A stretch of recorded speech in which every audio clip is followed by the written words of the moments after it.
What's going on, guys?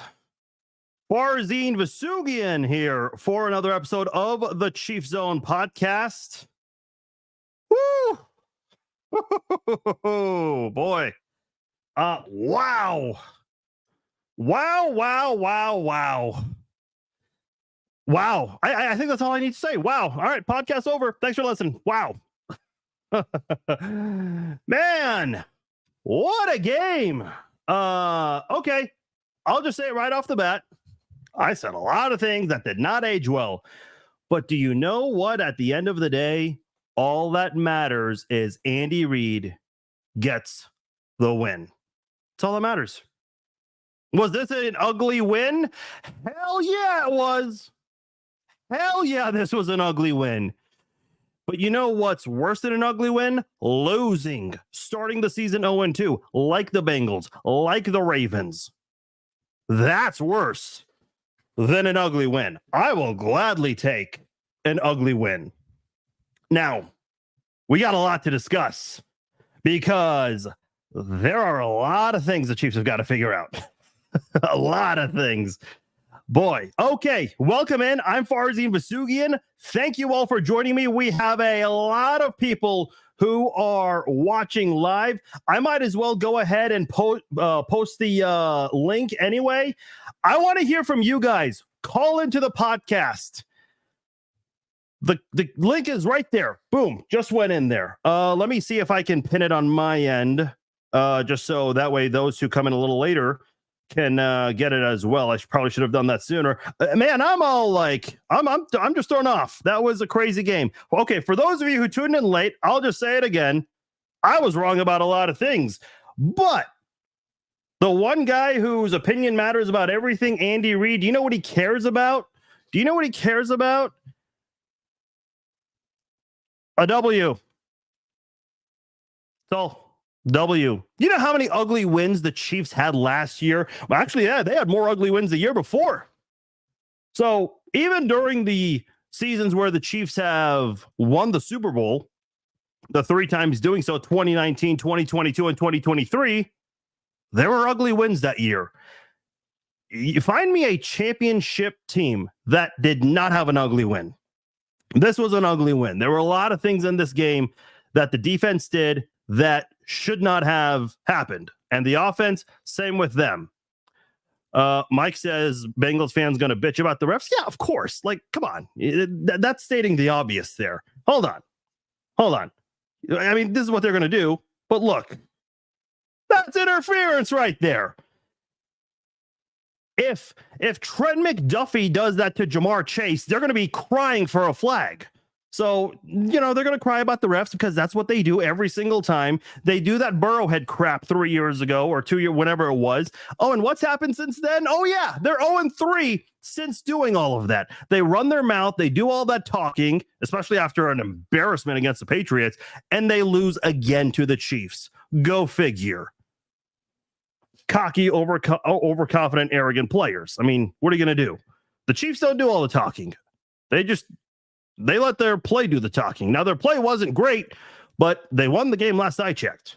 And that is all that matters. That is all Andy Reid cares about. Now, moving forward, and in less than 24 hours, when the Chiefs are in the meeting room tomorrow doing the film study, boy, there's going to be a lot of things to go over here.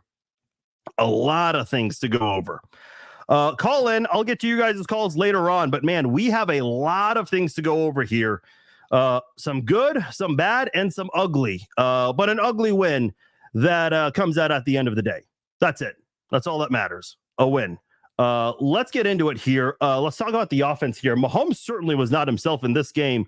18 of 25, 151 yards passing, 2 touchdowns. The touchdown pass to Rashee Rice. Burning Cam Taylor-Britt. That was awesome. And by the way, you know, credit to Taylor-Britt. He did all the talking, and he did get an interception on Xavier Worthy guarding him one-on-one, but they didn't win. Not enough to win the game. And then the Wanya Morris touchdown. That was pretty cool. We'll get into Wanya Morris a little later because that left tackle definitely needs some it deserves a conversation here. But Mahomes certainly did not look like himself in this game. Now, did the left tackle help today, whether it was Kingsley Suamataia or Wanya Morris? No, absolutely not. But I still think Mahomes' decision-making so far in 2 games has been very questionable. In last week's game against the Ravens, he had that one play. It was a one-play drive. Immediately throws a terrible pass. I think it was to Roquan Smith or whoever it was, the linebacker for the Ravens. And then in this game, throws 2 interceptions, one of them on a one-play drive. You can't ever do that to your team, especially to your defense. That never helps any team's defense, especially when you're giving the opposing team great positioning, all that stuff. That never helps. And I'll say this, I think the Bengals made some mistakes in this game. I think Joe Burrow definitely helped the Chiefs in a couple of situations here. One of them on that second down play before halftime, not taking off, trying to go for the end zone. He definitely had a first down there, but he wanted to get the ball to one of his receivers in the end zone because he thought he had a play there. And then the fumble against the Chiefs when Shamari Connor stepped up and got that ball. So the Chiefs definitely caught a couple of breaks there from the Bengals offense. But as far as the Chiefs offense goes, Kelsey, he had that big play. He only had 1 catch in this game. He had 3 last week. Kelsey is off to a very, very quiet start so far. Rashee Rice, kind of picking up from where he left off last week, doing pretty well so far. And by the way, to Kelsey and Rice's credit, they both had big receptions that were called back. Which again, those penalties did not have anything to do with them getting open and getting those big plays. But eventually, they stepped up and tried to make plays whenever their team needed it. Justin Watson had a couple of catches for 22 yards. That's the second best pass catcher on the team in terms of receiving yards. Isaiah Pacheco tied Rice for the most catches with 5. Certainly not what you want to see. Xavier Worthy had 2 catches for 17 yards. He left part of the third quarter due to, I don't know if he had a hamstring or what the deal was, but he came back in the game, but didn't do much in this game today. Just had 2 catches and a handoff on a reverse. So you got to find a way to get these guys involved, especially when you have Kelsey. Noah Gray did not have a catch in this game, wasn't even targeted, which was a surprise to me. It just can't be Rashee Rice the entire time. Rashee Rice is a great wide receiver, and he's definitely taken a step forward this year. There's no question about it. But you got to play much better on offense with what you have. Now, as far as the offensive line goes, I thought the Chiefs' run blocking, not bad. Isaiah Pacheco got hurt. That is a huge concern. That did not look very good. And it might be Samaje Perine who starts playing a lot more. Clyde Edwards-Helaire still has to sit out for 2 more games because he's on injured reserve with the mental health situation he's got going on right now. So we don't know how long he's going to be out for. The Chiefs are definitely going to have to go out there and look for a running back because Pacheco, when you're on the ground in pain, that's not a good sight ever. Might be an indication. I hope I'm wrong. Obviously, we got to wait for the evaluation and all of that, but that might be an indication that he's going to be out for a little bit of time here. Yeah, there are a lot of comments here. I know a lot of you guys have a lot to say. By the way, let me just put this on here. We got a couple people on hold. Only one person actually. Call into the podcast. There. Call-in link is right there. I want to hear from you. I know you guys have a lot of things to say. There's a lot to go over. And on the offensive line, Kingsley Suamataia, horrible game from him. I said he was going to have issues against Trey Hendrickson. I said that earlier in the week. I said if Cincinnati wants a chance to make it a contest, which they did, Trey Hendrickson's going to have the best game of his life. And he had a monster game against a rookie, which is what you're supposed to do. You're supposed to take advantage of inexperience there. But why did the Chiefs not put a tight end or a running back there at any point? And for anyone who says, Rice helped at one point, no. Rice is a wide receiver. You do not put your wide receiver, your best wide receiver, to go help your left tackle, your rookie left tackle. That is not how you do it. That made no sense to me. Pacheco, there was one play. He kind of made it look like he was going to help, but then he goes out into the flat there. I don't know what the solution is at left tackle because Wanya Morris came in. He had that illegal hand to the face call. The Chiefs, they have not had a good left tackle for a very long, ever since Eric Fisher left. They tried to bring in Orlando Brown. He's been terrible. They let him walk. They bring in Wanya Morris and Donovan Smith the same offseason. Neither one of them really panned out. And now you have Kingsley Suamataia, and he's not doing very well either. So the Chiefs have got to figure out something at that left tackle spot. Now, I'm seeing people say that, this is a bust. I'm not ready to say that after 2 games. I don't think that's reasonable to say.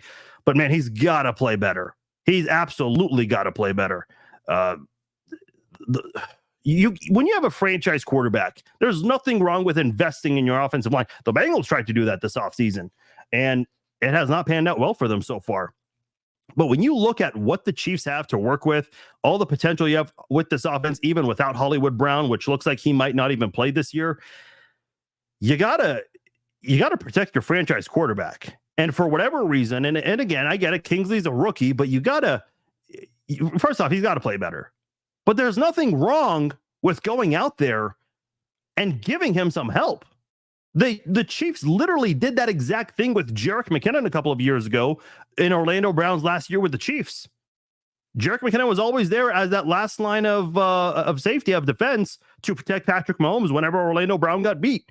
And for whatever reason, the Chiefs have not really done much of that since then. They're just letting, whether it's Donovan Smith, Wanya Morris, Kingsley Suamataia, they're just letting them get beat and get around to Patrick Mahomes. That is a perfect recipe to lose these games and essentially, for the opposing team to pull off an upset. What did I tell you this week? I said the best way the Chiefs can pull off an upset, or the Bengals can pull off an upset, is if Trey Hendrickson has the best game of his life. Did I not say that on the podcast on Wednesday and during the Red Friday live chat on Friday and this morning during our pregame live chat? I said it in all 3 of those live streams. But for whatever reason, the Chiefs did not want to put any help there. JR Nerd Life asks a really good question. McKinnon's still out there? I think you might need to go call him. Again, I don't know what's going to happen with Isaiah Pacheco. That is a huge blow if he's going to miss some extended period of time. He's going to be out for a while. He's out there. He knows the offense. And I know this guy's age. What is he? 32, 33? Let me look that up real quickly. Okay, he's 32 years old. Yeah, he's up there in age, especially, today in the NFL with the running back position. That definitely feels like you're in the Stone Age now. But it's not like this guy was utilized so much early in his career. I mean, he's still got some gas left in the tank. So I think he's got a chance to do some more things. I think he's got a little bit left to give. And why not bring him back in this offense that he can? He knows. There are some new guys here. I don't think it's going to take long for him to get acclimated, though. There's a reason why they got Juju. They like him. They know that he knows the offense. And a guy that is reliable for Patrick Mahomes. We haven't seen him yet, but someone that I'm sure they'll utilize as the season goes on here. Let's go to the defense here. And listen, I'll cut the defense some slack here because once again, time of possession, not as bad as it was last week, but definitely does not help whenever you have the offense committing all these turnovers in a really bad spot here and forcing your defense to come defend a shorter field than what's normal whenever an opposing team gets the ball, whether it's from a kickoff or a punt, whatever. But man, this defense really did stand strong for as long as they could, especially, when the Bengals were inside the 5 a couple of times in this game for the opening drive of the game. They tried. I mean, they kept him out of the end zone. And then later on, I think it was the last touchdown the Bengals had in this game when they had the second touchdown to Yoshi Vash. Boy, I mean, they held in there for as long as they could.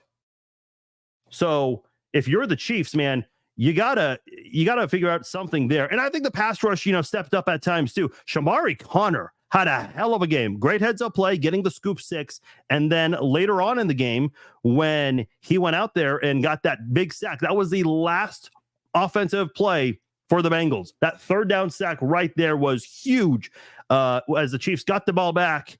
And, of course, there was drama that ensued after that. So a lot of things to figure out on defense. Special teams is great, though. I love special teams. Harrison Butker, I mean, he is Harrison Butker. Nothing else to say about that. And you also have the punt god there who, so far, he's been very good for the Chiefs so far. Hey, if you guys want to call in, the link is right there. Should be somewhere below. Please call in because I know you guys had a lot to say here. Have a lot to say. Let's go to Aaron. I know he's got some things to say. Aaron, welcome into the Chiefs Zone podcast. How are you, sir? Hey, how's it going, my man? Good, man. What's on your mind? Well, I love the fact that we got a win, first of all, and foremost, I love a good win, but it was sloppy. And what I really expect out of somebody that's going for a three-peat is to go ahead and have some dominance over a team that's going to lose a few pieces, but is one of your biggest opponents in the AFC to make it to the Super Bowl in order to be a three-peat. Hold on, Aaron. Let me play devil's advocate with you for just one moment. And I'm not dismissing anything you said. I don't think any Chiefs fan listening disagrees with you. But let me just say this.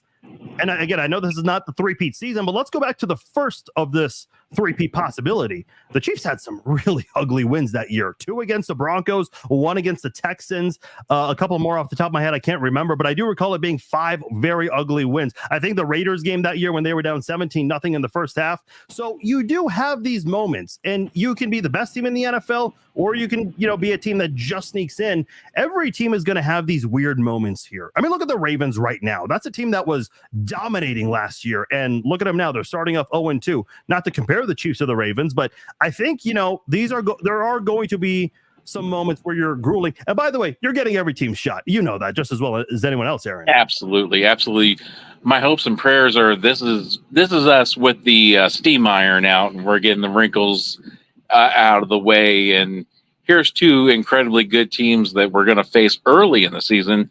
Thank God that we might be able to go ahead and not steamroll the rest of the season, but absolutely look at the warts that are going on. The secondary, we always have given up big chunks, but if we can go ahead and tighten that up, as it were, to go ahead and not give up so many chunks and to limit teams to 19 or less points per game, that would make me a lot more hopeful for the rest of the season. I love this team.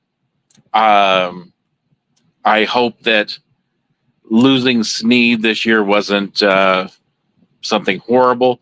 But, hey, man, a win is a win. I hate it whenever it's sloppy, but it hurts my heart. I'm not the youngest person in the whole entire world, so who wouldn't want a 18-point, we already had our hand extended and they didn't get all that close in the first place kind of win going on? Yeah. But I'm happy that we won. Can you just please let me be more cardiac healthy? That's all I'm asking. You, me, and everyone else, Aaron. Yeah, it's pretty tough out there. But Aaron, I do appreciate the phone call. Thanks for calling in, man. Thank you, buddy. Yeah, good thoughts there for sure. And if you guys want to call in, the link is there in the comments. So please, don't be shy. Just click on the link. If you're on your phone, which a majority of you are, just click on the link, turn on your audio and your video. If you're on your iPad, computer, it should be very similar there. Turn on your audio and video, put in your name, and let's chat it up. Got a lot of things to go over here. I know you all have some thoughts, and I'll get back to the phone lines shortly. I just feel like, with this Chiefs team, and look, I'll say this. I think in the Mahomes era, I think we can all agree the Chiefs do make it more interesting than they really need to sometimes. And I just go back. I think the biggest problem in today's game, I think a lot of people are going to say the left tackle, which certainly big. But Mahomes' decision-making was not very good. Mahomes' decision-making really has to be better. I mean, you gotta be better than that. And again, I get, they kind of wanted to maybe send a little message to Cam Taylor-Britt with Worthy there, but sometimes you just got to let them talk if they want to talk. But you got to be better with that. And Mahomes is way better. That was like Texas Tech Patrick Mahomes, where he was reckless and maybe not thinking twice in certain situations. Not that, you have time to think twice. I get it. You got 200, 300-pound defensive players coming trying to destroy you, but the decision-making has to be better. Mahomes has been better than this. Again, Trey Hendrickson, I think, played a great game, but the Chiefs at the end of the day, they've got to be better than this. And how much of it is the left tackle? That's a big part right there. But Mahomes has to be much smarter than that. Bob, I know Bob has a lot to say. How are you, sir? What is on your mind? Well, it's another squeaker, Yeah. Hey, always on the edge of your seat when you're watching the Chiefs, man. I agree with you. Patty's got to learn to take care of the football. Yeah. He's making he's making plays that we haven't seen since his rookie year. Mhm. And, he's throwing them right to him. They're baiting him. Them linebackers are sitting back there baiting him. And he just keeps throwing it out there, lobbing it out there to him. Yeah. Sometimes you got to you got to know, you got to wait till that opens up, or you got to eat the damn ball and take care of it. You're putting them in position to score on us time after time. I was sitting there thinking this game was going to be a 30-29 ending one time, the way it was rolling.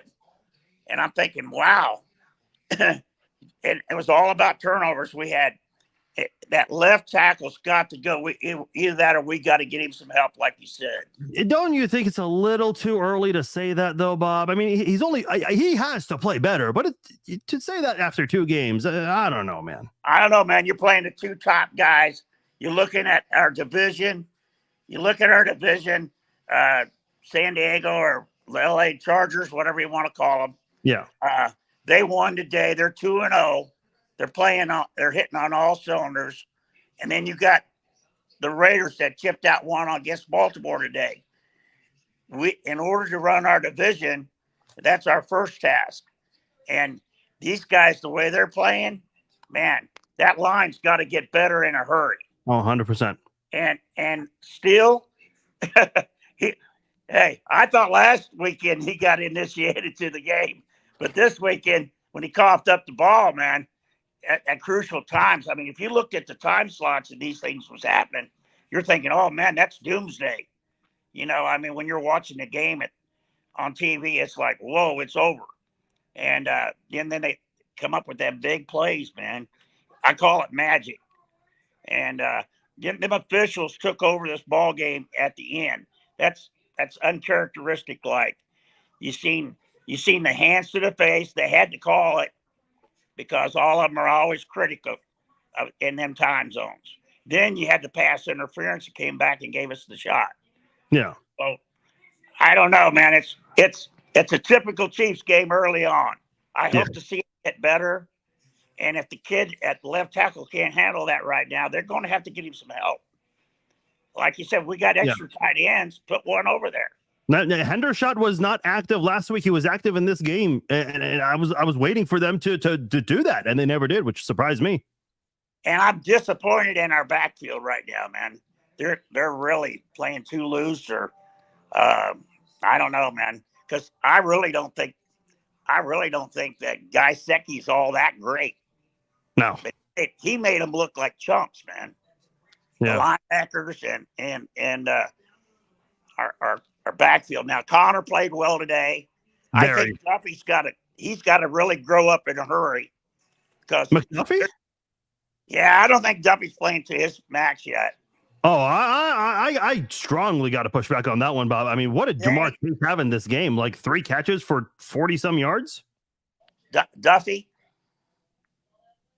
Are you talking about Trent McDuffie? Yeah. Yeah. Jamar Chase had 4 catches for 35 yards. Now, I don't know if that was all of them against McDuffie, but man, McDuffie, he was probably one of the better tacklers today. The Chiefs tackling. Didn't he give up the touchdown to the other kid over there on the left side? Yoshivash, I don't think so. I think the first one was Josh Williams. I can't remember who the other one was, but I don't think it was McDuffie. I don't think our backfield's ready, man. I don't know. Maybe it's just me being optimistic, but I'm not trying to be a hater because I love my Chiefs, but man, they just ain't playing up to par yet. There's too many things not clicking, and it's only second game in. But man, Patty's got to lead him somehow. I don't know what's going to happen here. Yeah, I'm with you, Bob. I appreciate you calling in. Thanks, as always. You're always one of the more frequent callers, so I appreciate you. All right, you take care of yourself. Listen, let me just say this, because I know the offensive tackle play is going to be a huge discussion here. And I'm not doing this to sugarcoat anything, but I will say that I think in the 2 years the Chiefs have played, they've had really terrible offensive tackle play. First year you had Orlando Brown, and I'm talking, when this in the Super Bowl runs the last 2 years. First year you had Orlando Brown and Andrew Wiley. Second year you had Donovan Smith. For part of it, you had Wanya Morris, but Donovan Smith came back for the playoffs, and at right tackle you had Juwan Taylor. Now it should be better by now, when the Chiefs thought they had a solution with Kingsley Suamataia and all the talk about him and OTAs and training camp. And listen, I've said this many times over the years. Training camp highlights, they're nice, they're cool, but it's training camp. It's OTAs, it's practice. I don't care how great someone looks in practice. I care how they look on Sundays or Monday, Thursday, Friday, whenever the hell you're playing. That to me is probably more significant, because you can look great 6 days of the week, but if you're not great on game day, why is that not carrying over? That to me is important. And again, I get it. He's young. He's only had 2 games under his belt, and he's gone up against 2 good edge rushers so far. Obviously, Trey Hendrickson much better than what the Ravens had last week, but that was a welcome to the NFL moment. You thought last week he got rocked too, as Bob kind of mentioned. Sam, I see you on hold. Turn on your camera. You do that, I'll get you on here. Oh, there you go. Now you got it. I'll get to you in a second. But man, I just think you've got to be better about it. You've got to be much better. I don't know what the solution is right now. Are the Chiefs going to give him that tight end? I know I keep beating the hell out of that topic there, but or are they just going to say, hey, figure it out, rookie? I don't know. It's a little weird. Doreen says the tackling suspect. Yeah. I mean, last year I would not say that was the case. Tackling was great last year. Kevin says missing Snead and Gay is huge. I would say Snead, yes. Gay, not so much. Not that Gay was bad or anything, but I think Leo Chenal has played really, really well. Leo Chenal is doing things that are not showing up on stat sheets.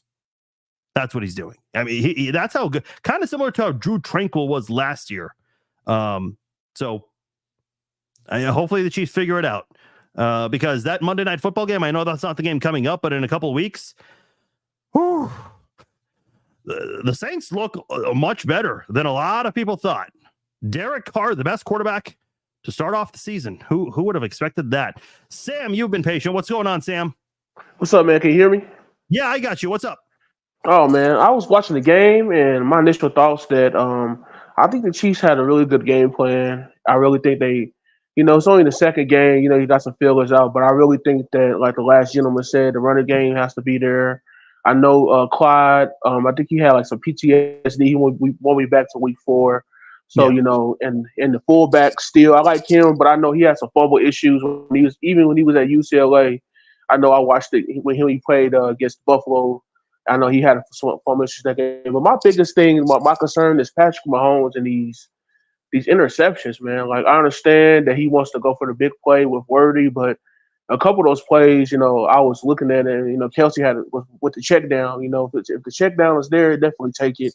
That's just my frustration. And some of those I feel like he could, had back, but some of those would just, give it over to the Cincy defense, especially the zone defense. That was really good. He didn't see the linebacker, but that interception was really, really bad. Like, he was going to stride. So that's just my initial thoughts. And I know that, I've been to Kansas City since 2015. I'm really originally from Indianapolis, so I'm a Colts fan, but I really like the Chiefs though now because my coach there, kind of trash right now.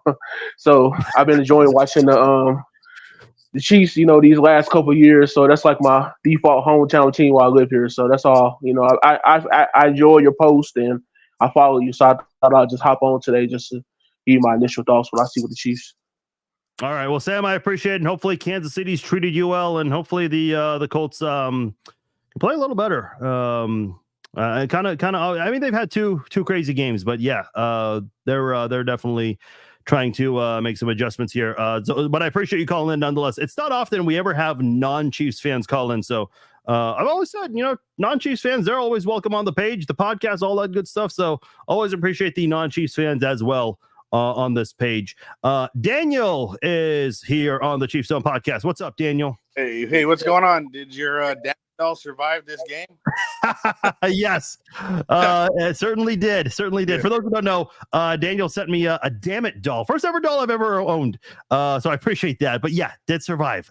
Crazy day, but survived. Right. Yes. See, Kingsley, he did, to me. It felt like yes, he did something. He was working okay, but I felt like Hendrickson found something late in that first half that he just was like, because I was telling my friend, that's like, he found something because he got away with a couple holding penalties where I seen his arm going above his neck and they didn't call it, and I was like, I think he found a step. So I think I'm not gonna write him off and I'm gonna give him his due, because Hendrickson, he's a beast. Like, he's one of those top defensive guys. So I'm not gonna short. I'm glad that they said they figured it out, and they said, let's put in Wanya Morris, at least just for right now, so to help us get a little more protection. And I know he got the hand to the face. My concern is, I know you said run the ball, but do you think they ran it too much? No, what did Pacheco have in this game? He only had 14 or 19 rushes. Yeah, no, I was expecting them to run it more for sure. I don't think the rushing attack was as explosive as I thought it would be. I definitely think the Bengals tackling and defense overall was better. But I definitely think I wish they utilized that a little more in this game for sure. Okay, it's just I just got the notification, ankle injury for Pacheco, elevated. That's what Andy Reid said. It was elevated to an ankle injury. I got the notification came up. So, but okay, I was just curious. I thought maybe it was more like little, laid off the gas, and I'm like, okay, because they're that red zone drive where they end up just kicking the field goal. It was like 3 straight runs up the middle, and I was like, yeah. I mean, that's what I need. I mean, if anything, I practice. Hopefully, they're just getting that red zone offense a little more better, because that right there is just got to get 7. Yeah. 100%. I'm with you. I think the Chiefs definitely missed out on opportunities. And Daniel, I do appreciate the phone call. Appreciate you calling in, and appreciate the damn it doll. Got to keep that nearby. Yeah, they've got to be better about it for sure. So hopefully they figure it out. The decision making definitely hurt. Gwen said she expected more of P. Ryan. I know the comment was displayed for a second there. That was kind of, and again, I like Carson Steele. Everyone loves who doesn't love Carson Steele in Kansas City.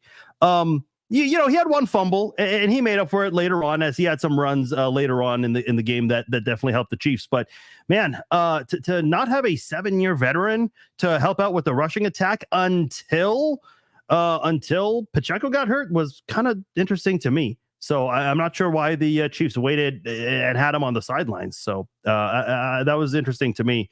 Tom, you're on the Chiefs Zone podcast. How are you, Tom? I'm good, thanks. Yeah, very good, thanks. Where are you calling from? I'm calling from Birmingham, England. I've always said props to all you guys across the pond there. You guys always wake up or stay up late at crazy times to catch the Chiefs. The Chiefs always give me heart palpitations, so that helps as well. What's on your mind? I was just going to say we weren't that effective on third down. Well, from what I saw as well, I know towards the end we were slightly better, but I know we were 1 for 5 to start, and a lot of that was to do with the penalties and stuff. I agree with you in what you were saying about Kingsley Suamatea. If he's struggling, then why aren't you helping him? Why aren't you, why isn't someone trying to help him? If Trey Hendrickson's beating him every time, why are you not getting someone over on that side to provide a bit of support for him? But overall, I was fairly happy with the offensive performance. Defensively, could have played better, but I agree with you that Trent McDuffie actually played pretty well in that game. I mean, Jamar Chase was shut down for the majority of the game, and he was bitching and moaning to the refs. So yeah, overall, a okay performance, but need to be better going forward. What time is it where you are? It's 6 minutes past 1. Oh, okay. Well, Doug commented it's like 1 a.m. over there, so he's pretty accurate. Good on you, Doug. All right. Well, what's next? Are you going to bed, or what are you doing next? Well, I'll watch the rest of the stream and then I'll and then I'll probably go bed. Okay. All right. Well, I appreciate you making the stream a priority, Tom. Did you have any other thoughts you wanted to get in there? No. That's all good. Cheers. Keep doing what you're doing, Fazan. I appreciate you, Tom. Thank you so much, and cheers back to you across the pond there. Nathan, you are on the podcast. What's up, Nathan? Nathan, you there? Okay, there you go. You hear me? All right. So yeah. Some audio difficulties. Okay, can you hear me, Nathan? I can hear you. I hear you well. Okay, go ahead. You're live. What's on your mind? Man, that was a lot to unpack. I'm actually watching highlights right now. Seeing Jamar Chase.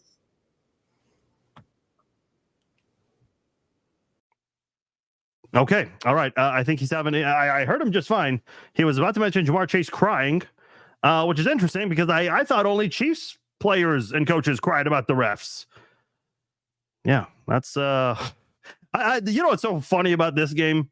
Both Joe Burrow and Jamar Chase tossed their helmets on the sideline. That's hilarious. That is hilarious. P-Wiz, you got a shirt on? Right here, baby.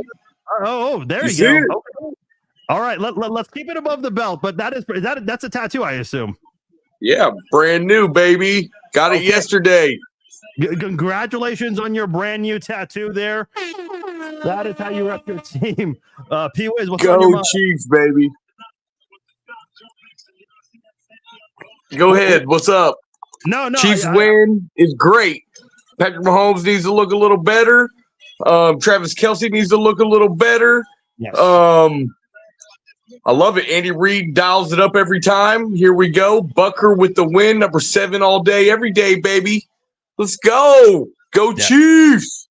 All right. Love the enthusiasm. Appreciate it, P-Wiz. Yeah, we haven't even spent time discussing this. Harrison Butker. I mean, this guy has really come through.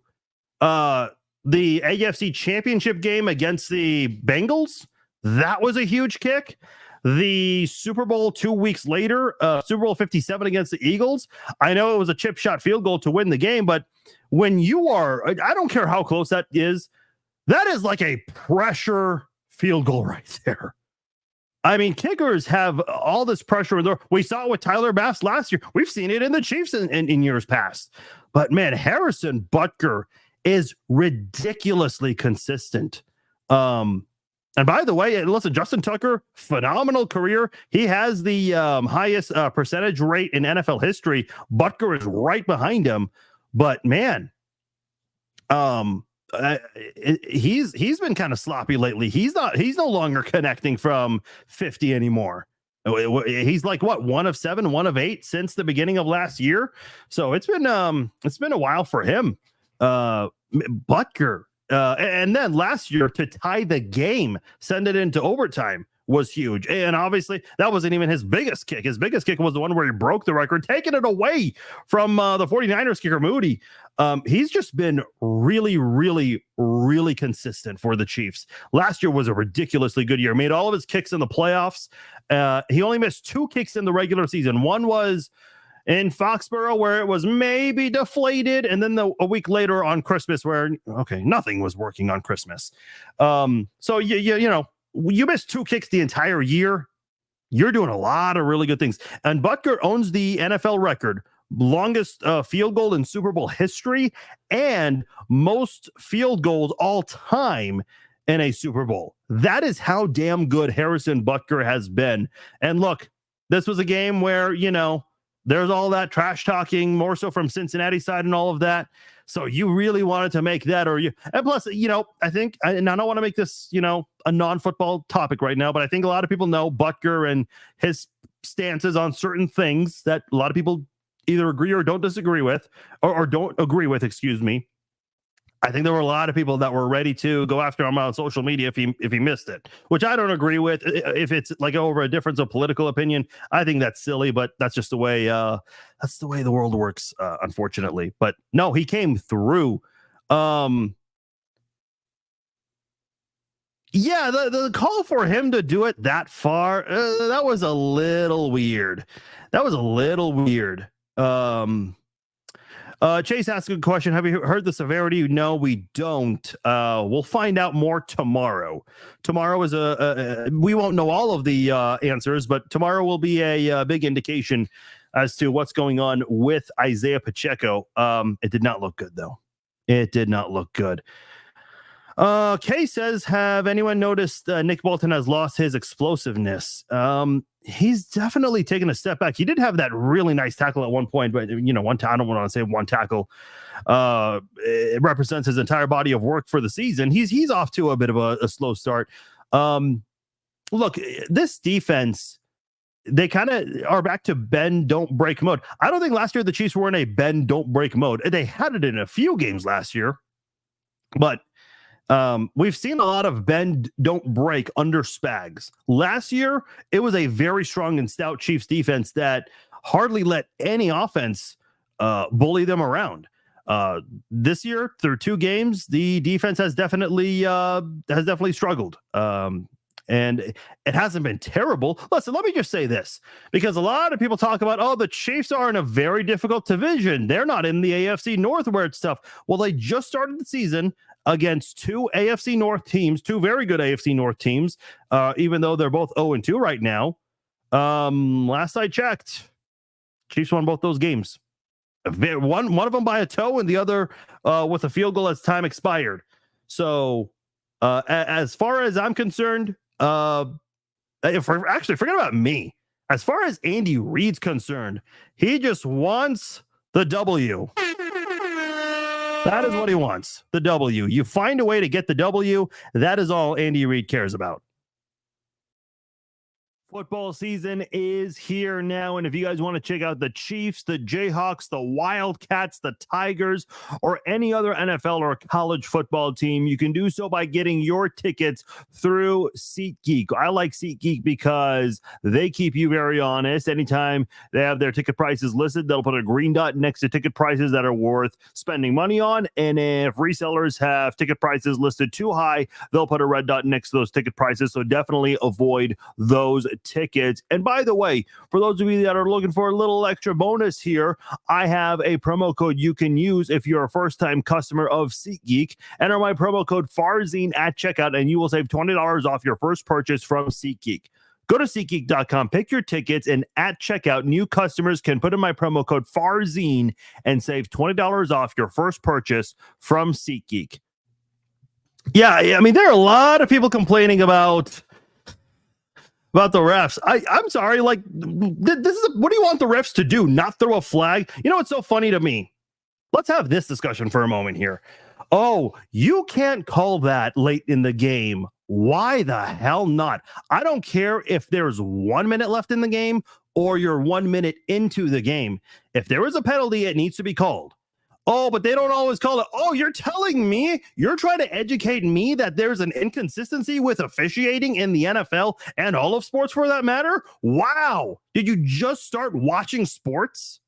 Genius. This is a penalty. This is 100% a penalty. No one got bailed out. This Bengals defender, and I don't know who this Bengals defender was. I'll look it up quickly, but he screwed his football team over. Like, what do you, and by the way, I remember when Bradbury held Juju Smith-Schuster and people were saying, oh, in the big stage, you can't call that. Well, first of all, Fox did not show the actual hold. And all of the media that was at the Super Bowl, they were kind of confused because over there at the Cardinal Stadium, they actually showed the actual hold. Whereas on TV on Fox, they didn't. That was a really piss poor job by Fox. Who was the guy who committed the penalty? Anthony. Okay. Whatever Anthony's first name is, starts with a D. I don't know if any of you guys have it, but oh well. But yeah, that's a penalty. And then when the Chiefs are playing the Vikings and against the Jets, the Chiefs, if we're being honest, they got away with a no call. And suddenly people want the flags to be thrown at the end of the game. So, when the Chiefs have a late call goes in their favor, people don't like it. But because the non-written rule is you can't throw flags late in the game. Let the players play it out. It doesn't make sense.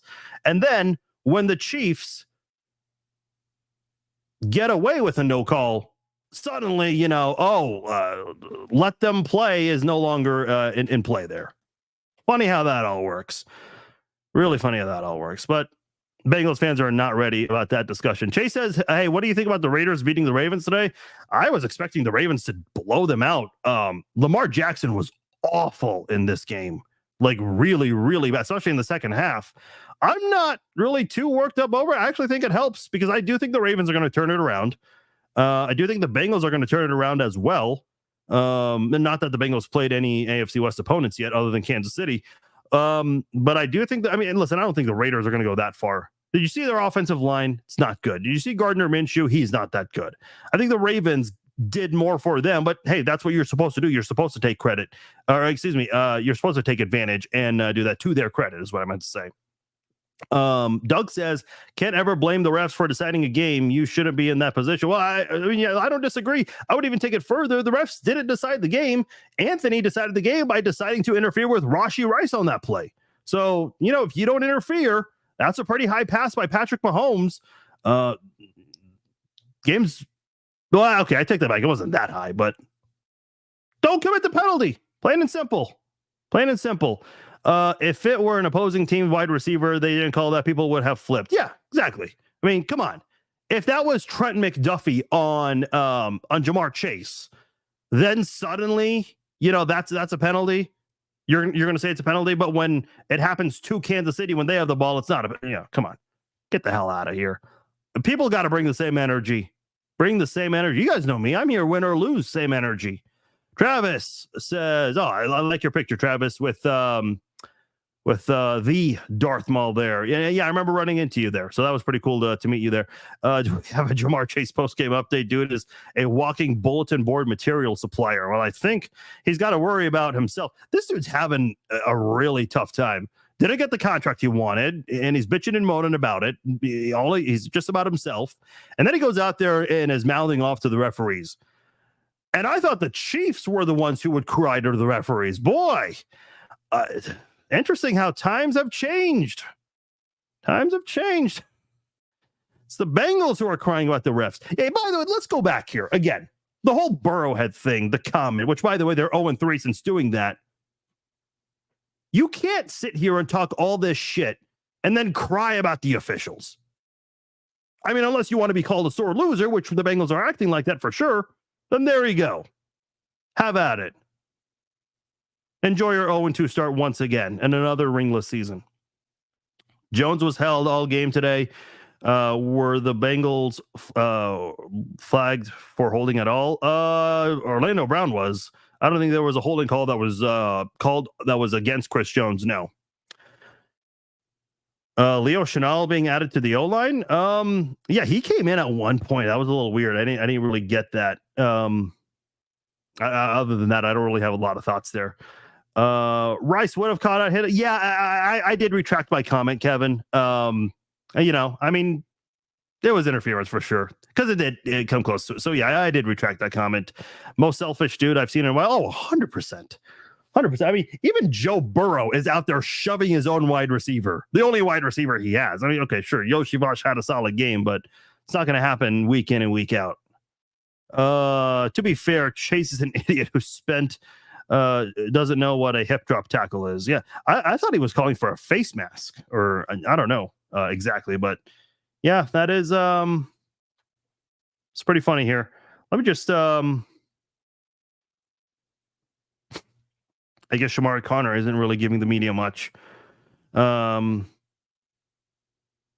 I love your comment by Chase. Chase and Likely need to get together and cry it out.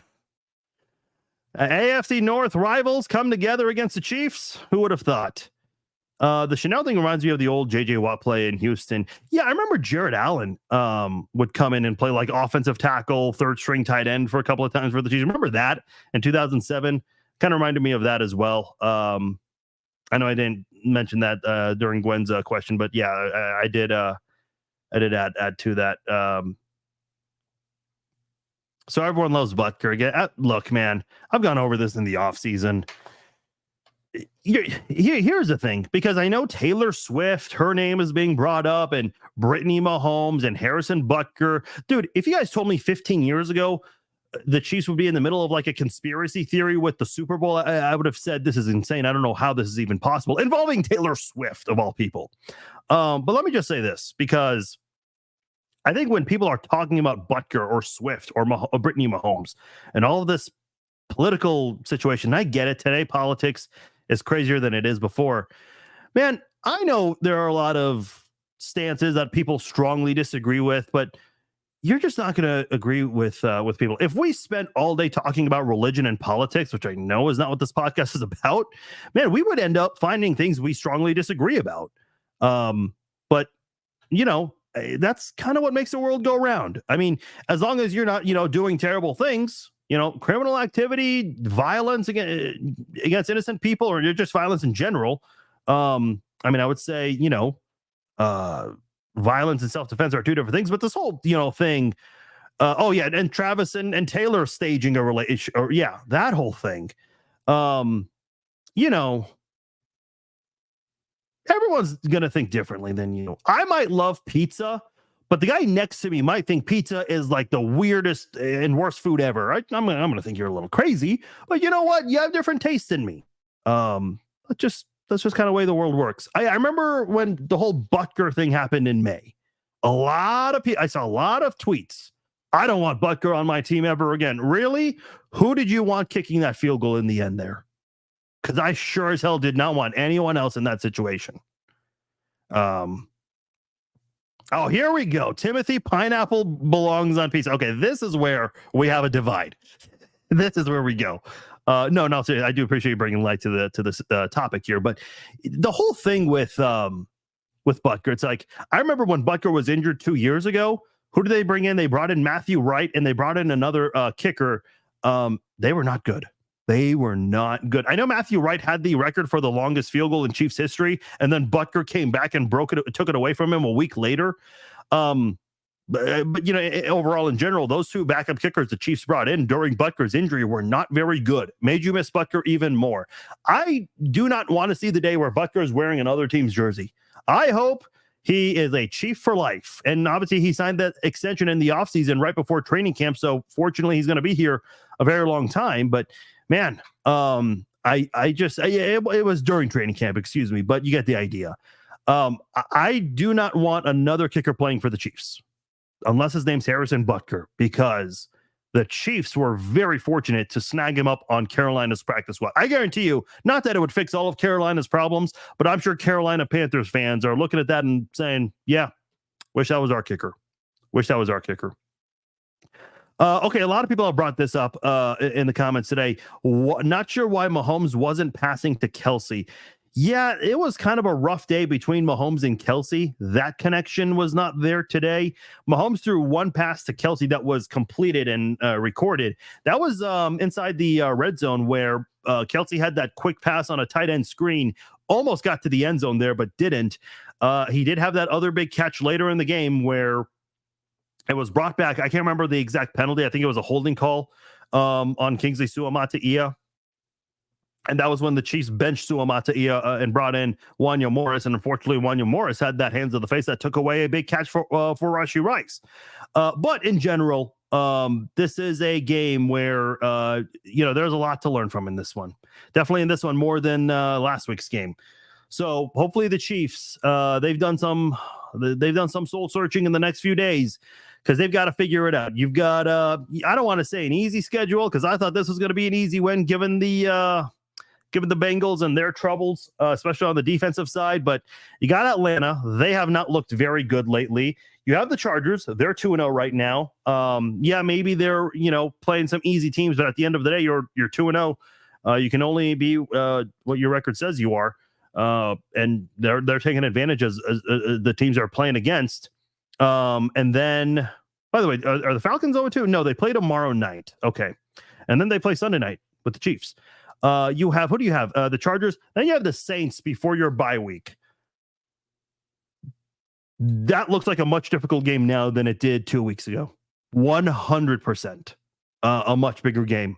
And that might actually live up to the hype Monday night whenever it's time to play that game. All right. I'm going to go ahead. 48 yards on that play. That was a monster play too. And Kelsey looked like he was gonna lateral it too at one point. Which I'm always, nervous when he does that, because when he did it in the Bills game, I know I got called back anyway. There was a Bills defender that came very, very close to knocking that away. Are we at 100,000 yet? No, but we are getting there. We are less than 500 away. So go on there, invite your friends to the Facebook page, and let's hit that 100,000 this week. By the way, if you guys haven't done so already, I know a lot of you guys are watching, so let me just post this right now. Please subscribe to the podcast on YouTube. It's youtube.com/@thechiefzone, but I do have the link right there. I just commented with it for those of you who are watching live right now, so please make sure you are subscribed to that. Hey, I appreciate all of you guys. All of the numbers, all that stuff are up. Please continue to share these things. It definitely helps spread the word about the podcast. That definitely helps with the algorithm as well on social media. So the more you guys continue to do that, it's always going to go a very long way for the podcast, for me. So I definitely appreciate you guys who are continuing to do all of that. Big thanks to all of you guys, especially on a crazy day like today. All right. Hey, we got a lot more to discuss. I'm sure we'll have a lot of talking points later in the week. We'll come back Wednesday for another episode of the Chief Zone podcast. And then we will have the Red Friday live chat once again this Friday. And of course, on Sunday night, we will do our pregame live chat. We'll still do it early in the morning at 11 a.m. before all the games kick off, just because I don't want the pregame live chat to interfere with any games. We'll do our halftime live stream, and we'll do our postgame live stream. That is going to be a late Sunday night. So we'll see how long we're going to be doing that for. But hey, I'm sure win or lose, we'll have a lot of things to discuss then. My name is Farzi Masugian. Thank you all for joining me for this episode of the Chiefs Zone podcast. Chiefs win, ugly or not, and that's all that matters. Got a lot of things to discuss later on. Talk to you all then.